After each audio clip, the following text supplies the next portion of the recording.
सभी को जय मसीह की। प्यारे भाइयों बहनों, आज के दिन प्रभु ने दिया, प्रभु की महिमा।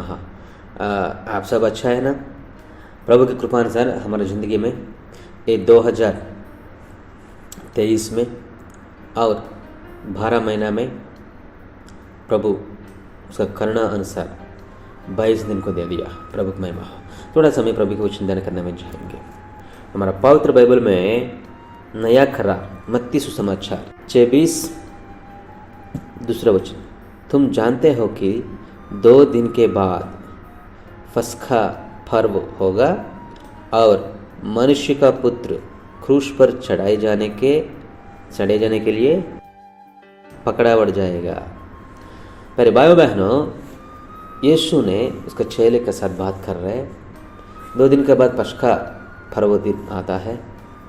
वो दिन यूदया आचार अनुसार, संस्कार अनुसार भेड़ को बलि देना पड़ता है। जो आर्थिक स्थिति अनुसार पैसे की वजह से वो बलि दे सकते हैं, लेकिन किसके लिए? वो विधि है, वो परमेश्वर की आज्ञा है, वो आज्ञा तोड़ने के लिए नहीं होता है। यहाँ यीशु मसीह ने कह रहा है वो पसखा दिन में, मतलब सुबह, शुक्रवार दिन सुबह प्रभु को क्रूस पर डालता है।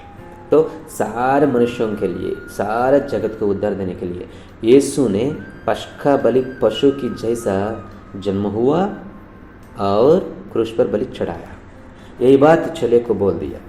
और देखो लूका सुसमाचार में 9 अध्याय देखा तो इधर कंफर्मेशन कर रहा है। देखो 55 और 56, परंतु उसने फिरकर उन्हें डांटा और कहा, क्या कह रहे हैं? तुम नहीं जानते कि तुम किसी आत्मा के हो, क्योंकि मनुष्य का पुत्र लोगों के प्राण को नाश करने नहीं वरन बचाने के लिए आया है। और वे किसी और गांव में चले गए। ऐसा बोल के दूसरे गांव में चले गए। लेकिन प्रभु किसके लिए आया? सभी को बचाने के लिए आया, सभी को पापों से छुटकारा देने के लिए आया, सभी को दुनिया की चीज़ से अलग करने के लिए आया, उसको आज़ादी करने के लिए आया और जय जिंदगी देने के लिए आया है। तो सारे मनुष्य के लिए यीशु मसीह ने 2000 साल का पहले क्रूस पर बलि चढ़ाया, उसका जान दे दिया और तीसरे दिन में कब्र से जी उठा के सभी को वादा करके स्वर्गराज चले गए। अरे भाइयों बहनों, यीशु क्यों आया? सभी को बचाने के लिए, उद्धार देने के लिए आया है। और यीशु किस लिए क्रूस पर मर गए बोले तो यीशु मसीह की जन्म के बारे में पहले पामर लोगों को छोटी छोटी काम करके थोड़ा नीच स्थिति में जो रहने वाला रहता ना, उसको प्रभु ने पहले आया, उसको दिखा दिया, उसके बारे में बोल दिया। तो गड़ारिया को, वो गड़ारिया क्या कर रहा है? वो ज़मीन पर, रात में ज़मीन पर सारे भेड़ को सोने दिया, उसको खाना खिला रहा है, वो रात पर पहरा दे रहा है। लेकिन स्वर्गदूत जिब्राइल क्यों आया बोले तो वो लोगों के पास क्यों आया बोले तो आप भेड़ को जानकारी करने की जरूरत नहीं, ध्यान देने की जरूरत नहीं। क्यों बोले तो सारे मनुष्यों को उद्धार देने के लिए, मनुष्यों का पाप के लिए मनुष्य जैसा परमेश्वर ने उसका एकलौते बेटा यीशु मसीह को दुनिया पर जन्म दे दिया है। तुम जाओ, पढ़ पाओगे, एक पशुशाला में एक चरणी में वो था, वो कपड़ा में लिपटा हो तुम पाएगा, तुम जाके देखो बोल के पहले एक पामर लोगों को, अज्ञानी लोगों को प्रभु ने सुना दे दिया। और प्रभु को दर्शन करने के लिए ज्ञानी लोग, एक पूर्व से ज्ञानी लोग आता है, वो सोना और अगर और बोलम जो लेके आता है, प्रभु का आराधना करता है। लेकिन वो लोग कब उद्धार करते जन्म होता है, कौन सा समय को होता है, कौन सा जगह में होता है बोल के वो ढूंढ के ऊँट पर प्रभु के पास आया है। तो इसके लिए वो ज्ञानी हो गया।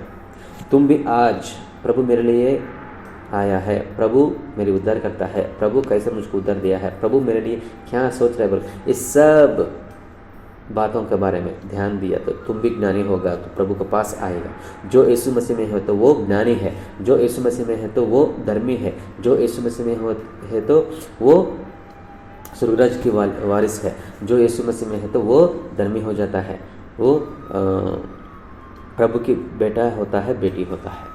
तो प्यारे भाइयों बहनों ध्यान दीजिए, प्रभु तेरा पास पहुंच गया, प्रभु तुझे बचाने के लिए ये सब किया है। और देखो लूका सुसमाचार 2 अध्याय 8 से 11 वचन तक। और उस देश में कितने गडेरे थे जो रात को मैदान में रहकर अपने झंड को पहरा देते थे, और प्रभु का एक दूत उनके पास आ खड़ा हुआ, और प्रभु का तेज उनके चारों ओर चमका, और वे बहुत डर गए। तब स्वर्गदूत ने उनसे कहा, मत डरो, क्योंकि देखो तुम्हें बड़े आनंद का सुसमाचार सुनाता हूँ, जो सब लोगों के लिए होगा, कि आज दाऊद के नगर में तुम्हारे लिए एक उद्धारकर्ता जन्म है, और मसीह प्रभु, यही मसीहा प्रभु है। मसीहा मतलब आने वाला वही है, आया है वो, आ गया है, तो सभी को उद्धार देने वाला है। यीशु बोले तो उद्धार करता, मसीह बोले तो अभिषेक, परमेश्वर का वजह से, परम पिता का वजह से अभिषेक मिल गया है, उसका आत्मा से आया है, उसका ताकत से आया है। तो प्रभु पिता पुत्र पवित्र आत्मा में प्रभु हमारा यीशु मसीह है, पुत्र यीशु मसीह है। प्यारे भाइयों बहनों, इतना बढ़िया बात है, इतना प्यारी बात है। प्रभु तुझको मुझको बनाने के लिए और तैयार करने के लिए और पाप से छुटकारा देने के लिए, मनुष्यों के पाप के लिए वो मनुष्य जैसा दीन मन से दुनिया में जन्म हुआ है। प्रभु के ऊपर विश्वास करके प्रभु की इच्छा से जीने के लिए कोशिश करेंगे, प्रभु के राज के वारिस हो जाएंगे। चलिए ये वचन सभी को शेयर कीजिए। महापरिशुद्ध परम पिताजी प्यारे प्रभु, जब का महिमा हो, यीशु मसीह आपका महिमा हो। प्रभु हमारे लिए आप आया है, दुनिया में और कुछ बेड की जरूरत नहीं, आप बलिदान होने के लिए पशु जैसा आया है। आओ प्रभु, सारे मनुष्यों को छुटकारा देने के लिए आया है, सब मनुष्यों के लिए बलि चढ़ने के लिए तुम मनुष्य जैसे जन्म हुआ बोल के हमको सबको पता चला है। Thank you for your grace और सपोर्ट फॉर एवरीथिंग। प्रभु आपके आत्मा अनुसार जीने दीजिए, अब आप आपका आत्मा जिंदगी में जाने दीजिए। यीशु मसीह के पवित्र नाम पर छोटी प्रार्थना समर्पण कर रहा हूँ परम पिताजी। आमेन आमेन आमेन। सभी को जय मसीह की। May God bless you. Have a blessed day. Thank you.